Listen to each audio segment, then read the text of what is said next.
How's it going, everybody? This is BeatTheBush. Today we're going to talk about the KonMari method. I watch a lot of videos on YouTube and I thought I knew what's going on, right? You gotta touch whatever item. Does it make you happy and all? So I know all the basic concepts, but I went ahead and bought the book. By the way, I have a Kindle, but when you buy the book digitally, have you guys noticed that it's always more expensive than if you buy a used book? So I went ahead, even though I have a Kindle, I bought a used one on eBay. And usually for books that have been released for a while, you can buy them for like $4. It barely covers shipping. This video is brought to you by Moomoo, the commission-free trading app. You can get up to 15 free shares just for signing up and depositing various amounts of money.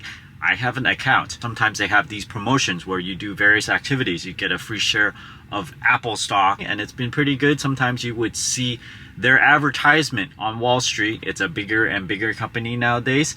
Check out my referral link down in the video description below if you guys want to open up an account. I figured it would help me internalize all the concepts a little bit more. Maybe I'm missing out on some things that you don't get from the video. This book is not just about minimizing and cleaning up your space. It's actually a lot more than that, and I think that's why it got so popular. So let me just cover some points that I got that I did not realize until I actually read the book. When you have a lot of stuff in your place, sometimes you look at it and then it takes up mental space. Every time you look at it, you might think, oh, I need to get rid of that. You can literally freeze and just look at every single item because there's probably 300,000 items in your house. Well, for me, I go in my garage, 1 hour would pass and it's just a waste of time. You should imagine what you want your life to be like. Let's say you can start from a clean sheet, right? You need to have a vivid imagination of,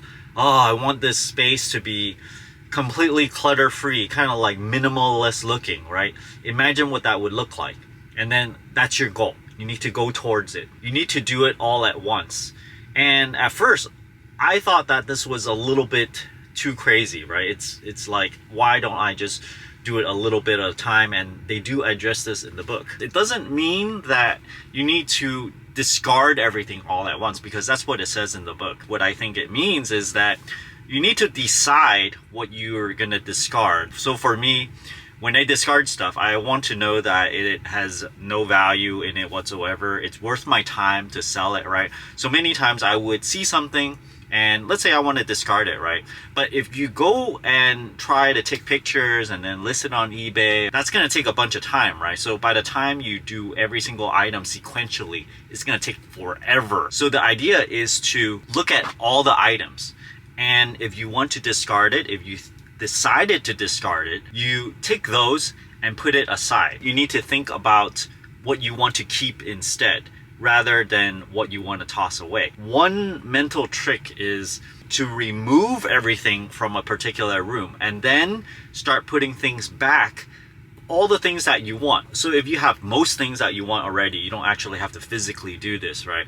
So you can only take like, maybe half the items out, rather than take everything out and then put it back in, especially like large desks and stuff. You physically pick them, move them into one area. You don't actually physically have to move it out of the house, but at least you have to corral them together and say, okay, all of this, I've decided I'm gonna sell it. And this method actually makes things a lot easier because it actually immediately has an effect on your living space. You see things get a lot cleaner, all the clutter is removed. And I'm talking about this because I think it affects your life, not just in the sense of tidiness, but in terms of how effective a human being you are. The more effective you are, the better you are at earning money, the better you are at doing your job, the more focused you are as a person, the happier you are. So I really do think in order to be more effective, you gotta start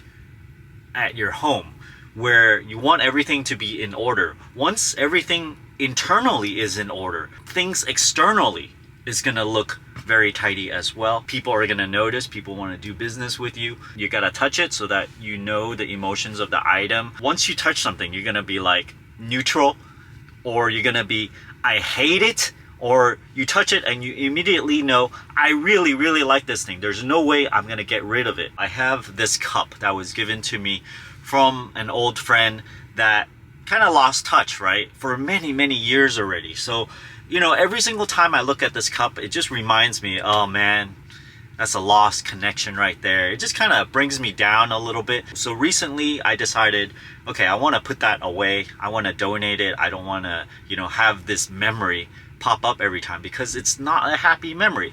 Now, can you imagine if you have your perfect space, every single item you really, really like, is everything that you're wearing you're super happy with, or are you just neutral? You want to curate things that you really, really love. Think about how happy you would be if you never see something that brings you down in your home.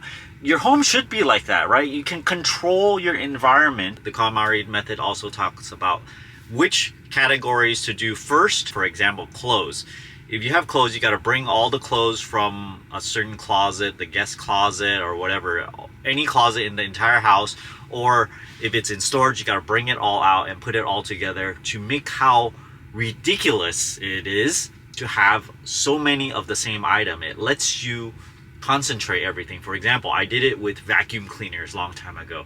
I put it all together and I'm like, oh my gosh, I have 13 vacuum cleaners. Now I have like 4 or 5, because I got some more. I got some more robotic vacuums these days. So it's getting a bit ridiculous. Again, I gotta cut it back. Group all your stuff together into one pile, especially if it's the same exact item, and then it'll make it look so ridiculous. It'll make it really easy to get rid of the excess. If you're really minimal, you only need one of them, you know, but like for me, I'm like, oh, I want a big upright one that is super powerful, another handheld one for upstairs, one for downstairs. So the most you'll ever need is maybe 3, 4. I like to sell all my stuff, right? So you also need to look at how much your time is worth for selling those things. Sometimes it's just not worth your time. You look at some of the tech CEOs, you know, I know not everyone can be tech CEOs, right? But they value their time and they start thinking, I value my time at $1,000 an hour. When you do that,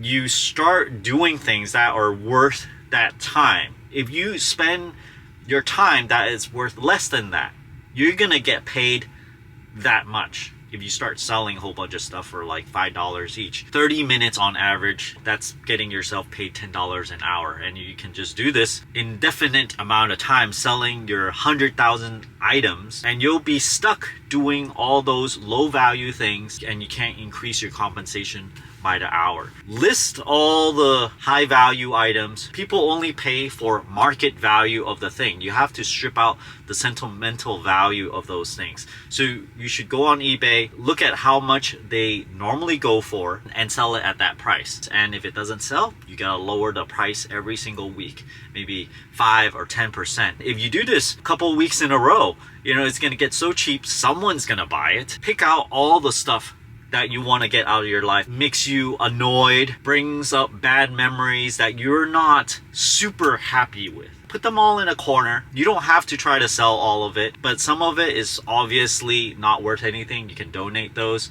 or even if it's worth a little bit, you can donate those as well, you know, benefit someone else. You don't have time for those kind of things anyway. So I hope this video helps you guys. It's not just about tidying up.